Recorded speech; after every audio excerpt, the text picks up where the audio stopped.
Hey guys, with everything that's going on, I thought I'd make a non-surgical DIY mask tutorial. So, you're going to need a ruler, some fabric, pen and pencil, and some sort of cord. So step 1, draw a rectangle 15 centimeters wide by 13 centimeters high. From the top right of this rectangle, measure down 5 centimeters, and from the top left, measure across 4 centimeters. You're going to use this small rectangle that you've created as a guide to draw a curve, and this is going to be the part of your mask that sits across your nose and mouth. From the top of that curve, you're going to draw another curve, which is going to be the part of your mask that goes across your face and across your cheek. Add a 1 centimeter seam allowance all the way around, and you've created your first pattern piece. Simple. Cut this out, and now you're going to need to cut it out of fabric. So get your fabric pieces right sides together and cut out 2 of these pattern pieces. Make sure you pin it. I know I didn't, guys, but don't follow me. So you should end up with 2 mirrored pieces of that pattern. Put them right sides together, and what you're going to do is sew a 1 centimeter seam along the curved edge. Once you've done that, it should look something like this. Trim your seam as close to the edge as possible without cutting through the stitches, and turn it right sides out. You've actually basically finished this mask. All you need to do now is sew 1 centimeter seam on each side of your mask to finish the edges. This also creates a column which we are going to thread through our shoelace or tie or ribbon or cord, whatever it is you guys have found. So when I'm working with cord, I like to tape it first because it frays. So I measured 1 meter of the cord, put a bit of tape on it so I knew where to cut. I then took a safety pin and attached it to the end of the cord and used this to help me thread it through the mask. And honestly guys, once you've done this, mask 1 complete. There's so much talk about fabric masks not being protective, so I actually created a second mask which has a pocket for a filter so that you guys can add a filter to make your mask more protective if you'd like to. So if you want to know how to make this mask, keep watching. So create a mask pattern exactly the same way you did the first one. And what you need to do is make a copy of this on some other paper. Measure in 2 centimeters from the right side of your new pattern piece, and you're going to discard of that right rectangle.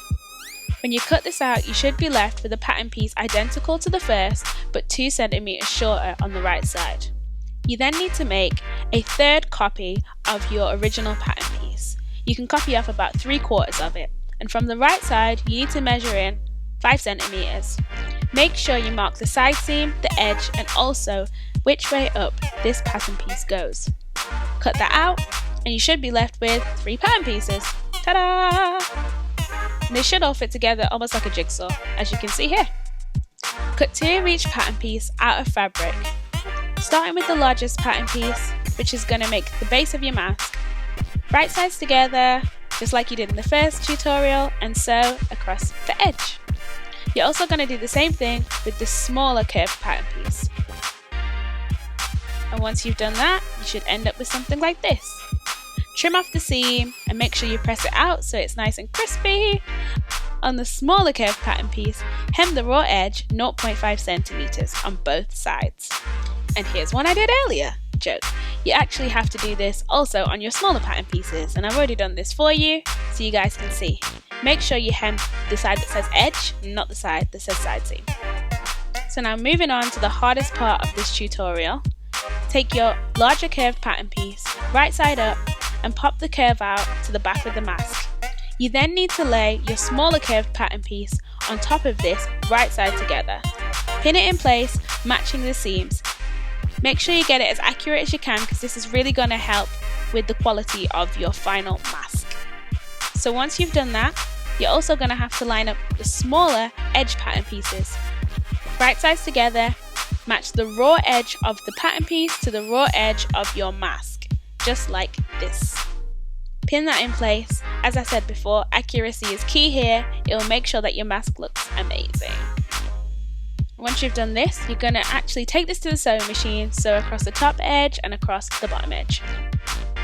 this is what your piece should look like. And let me just show you the pocket which is starting to form. As you can see here and here, this is going to form your pocket. Trim off your seams as close to the stitching as possible, but make sure you don't cut through the actual stitching.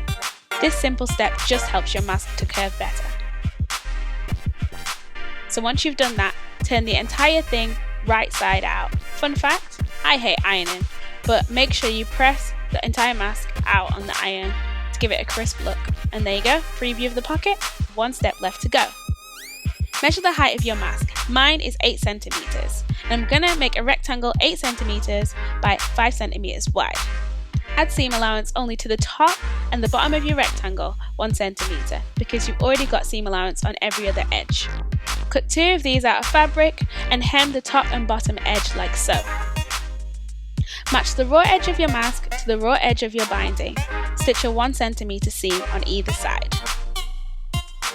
You should end up with a flap like this. Trim your seam so that it doesn't get too bulky and press the seam flat.